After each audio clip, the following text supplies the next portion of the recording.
Let's grab this bull by its tail, mount it, and ride it with me into the future! Hear me, oh financial district, and people in that building beware! This is a Krull to arms! Follow me to glory!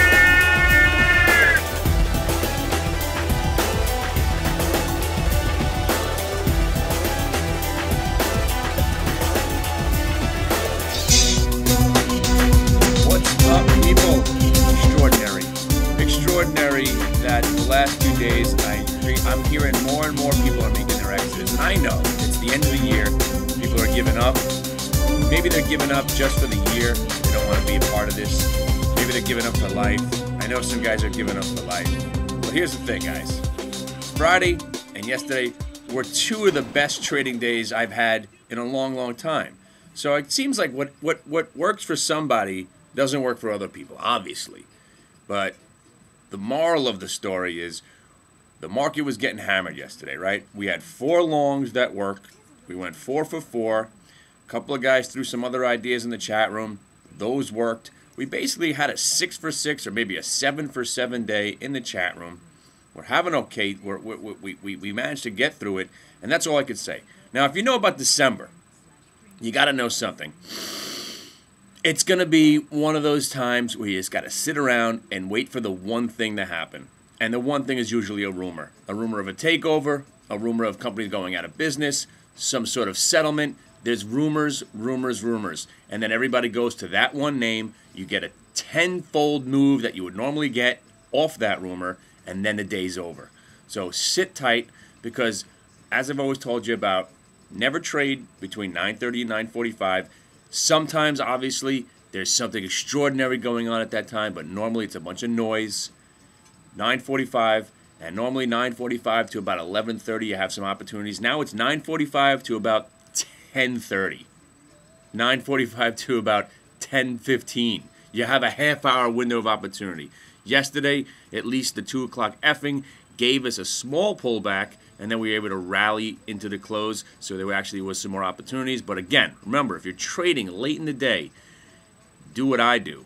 And I know I always do this, but I cut my winners short. But in the end of the day, you got to cut those winners short because generally we're just going to go right up, right back down. Chop, chop, chop is worse in the afternoon than throughout the rest of the day. So, get into the room. I sent out some more invitations. We got some new players in the room. And again, my 700K guy, I'm going to send you an email directly. I thought maybe you'd get my subtle hint. Come to the chat room. Find out how to get to us because I want to put you in a contest against our guy.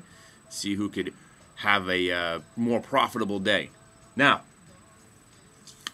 also, just something else. I was talking about something else earlier.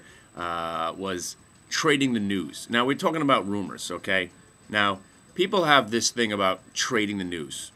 It should be called fade the news.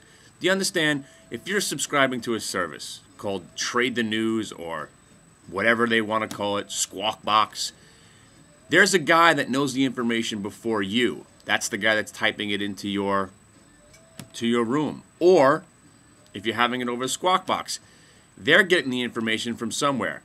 So they got the information before you. Also, the guy that's getting the information to them has got the information before you do. So basically, you're trading on third-hand information no matter how fast you think you'll get it. So why not trade the news, but fade the news. Wait to see how the news story plays out, and then go the other way. Fade the news.